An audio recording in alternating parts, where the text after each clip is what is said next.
আসসালামু আলাইকুম। আশা করি আপনারা সবাই ভালো আছেন। আপনারা সবাই জানেন যে সাংবাদিক সম্পাদক মাহমুদুর রহমান সাহেব উনি একটি মামলায় জামিন চাইতে গিয়েছিলেন, তারপরে উনি কারাগারে আছেন। এই ঘটনা সবাইকে, আপনাদের অনেককে দুঃখ দিয়েছে, কাউকে ক্ষুব্ধ করেছে।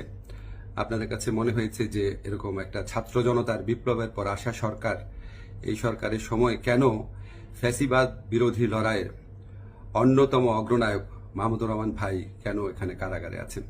তা আমি আপনাদেরকে একটু ব্যাখ্যা করি বিষয়টা। প্রথমেই বলে রাখি, আমি ওনাকে খুবই শ্রদ্ধা করি।